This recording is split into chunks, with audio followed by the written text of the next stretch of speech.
Loving myself is complicated, considering the fact that another face is fading in every time I face myself in the mirror. And I can hear his voice blending in with my own, yet I don't know where I learned his language.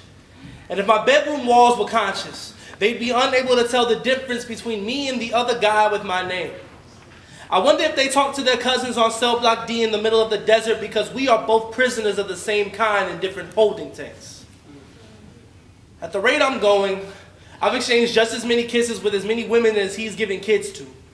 And yet I swore I'd never be the same. I'm starting to wonder whose sins are worse. He, the father with an Abrahamic complex attached to Rolling Stone tendencies compared to I, the son with as much anger and abandonment issues mixed with a penchant for lust. He, the one who fathered his firstborn before he was legally a man versus me, the boy who waited 18 years to trade his virginity to the right one just to end up making a rash transaction out of spite instead. I mean, with the exception of that time, he promised he was right around the corner to pick me up, allowing 4 hours to turn into 4 years, 4 times since the first grade. I'd say he's been consistent. And I can't even keep up a conversation with my own flesh and blood over text, let alone the guests in my love life, so who am I to judge? After all, I claim to have forgiven his absences and embraced him as blameless. So why am I betraying his clean slate tonight, staining them with long-forgotten tears? Well, if the sins of the father fall upon the son, then I guess the seed didn't fall far away enough from the fruit that fell off my family tree. I've been destined to be bittersweet, with no one to blame except the brother who came before us all and created the trend.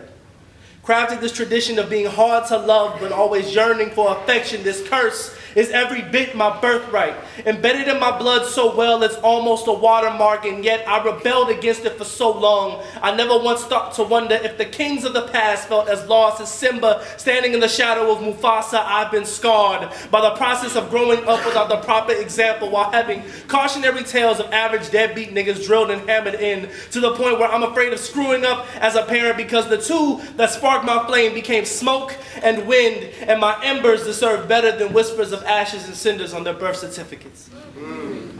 I just never learned how not to vanish, how not to run away, how to become more than just a fond memory, more than a vivid instance in someone's best kept secrets, more than a momentary lapse of judgment turned into the manifestation of regret. I never learned how not to break hearts or how not to have mine broken, because I was taught that it was possible for anyone to hurt you and the only option was for you to keep breathing. And the funny thing about that is my lungs are defective, and that's something that me and he also have in common. Asthma is almost a stamp of ownership with his progeny, and somehow I know it's deeper than grasping for oxygen. So is it possible for men like us to take mountains of pain and press on without difficulty? Or perhaps the inability to inhale effectively or exhale without pain created monsters who only know how to speak in explosions and wield their problems like thunderstorms, all while trying to find someone to share the tempest with. I've offered lives to my vices more times than I'd like to admit. Lust seems to require the highest price. In fact, the blood of a victim lies fresh on the altar in apartment 621. And I can't promise that my demons aren't still hungry. I can't promise the next one that I'll ever be good enough to be her one and only. I can't promise my family that I'll ever be good enough to come home and stay out of trouble. And I can't promise my kids that if they ever arrive to this life, the house they call home won't be broken by bonds that I have yet to learn how to break out of. But at least now I have something to talk to my father about.